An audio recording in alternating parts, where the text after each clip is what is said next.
آپ کے سامنے ہماری عام لائف کے اندر کوئی شخص اگر اچھا ہوتا ہے اور اگر وہ آپ کا مہمان ہے اور چلا جاتا ہے جہاں سے آیا ہے تو آپ اس کا تذکرہ کرتے ہیں. کیوں؟ کیونکہ آپ دیکھتے ہیں کہ بہت اچھا شخص تھا، تھوڑے دن ہمارے درمیان میں رہا.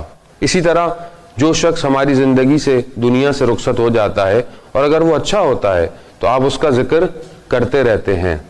مگر جس کو قرآن زندہ کہہ دے، اس کو پوری دنیا جتنی کوشش کر لے مٹانے کی، انہیں نہیں مٹا سکتی.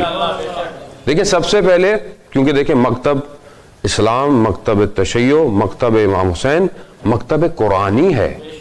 امام حسین نے کوئی ایسا کام نہیں کیا کہ جو قرآن کے مقابلے پہ ہو، بلکہ عین قرآن کام کیا. خب یہ امام حسین نے نہیں، رسول خدا حضرت محمد مصطفیٰ صلی اللہ علیہ وآلہ وسلم، اللہم صلی علی محمد وآل محمد.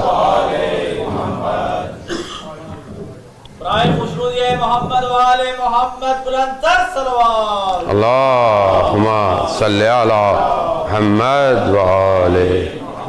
رسول خدا نے حدیث ثقلین میں ارشاد فرمایا کہ میں تمہارے درمیان میں دو گران بھار، یعنی دو بھاری چیزیں چھوڑ کے جا رہا ہوں، ایک قرآن اور ایک میری اطرت، اور جو ان دونوں کو تھام گے گا وہ حوض کوثر میں مجھے چاہ کے ملے گا. یعنی اب جو قرآن کہتا ہے وہی اہل بیت کرتے ہیں، یعنی جو اہل بیت کرتے ہیں وہی قرآن نے کہا ہے.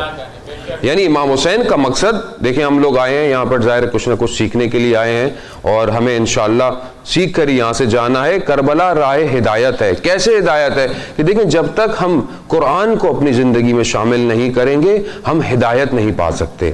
اگر ہم بولیں گے نہیں ہم ذکر اہل بیت کرتے رہیں اور زندگی کے اندر ہماری قرآن نہ ہو، تو یہ بالکل متضاد یعنی اپوزٹ بات ہے. ایسا ہو ہی نہیں سکتا کہ آپ ذکر اہل بیت کریں اور قرآن نہ ہو. یعنی یہ غلط کانسیپٹ ہے کہ ہم بولتے ہیں کہ نہیں اہل بیت کو الگ سامنے قرآن نہیں.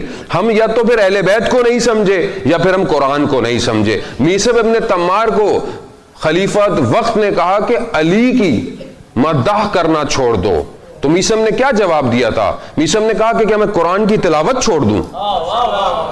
یعنی یہ نہیں کہا یا علی، یعنی یہ نہیں کہا کہ قرآن کی تلاوت چھوڑ دوں. میں عین قرآن ہے.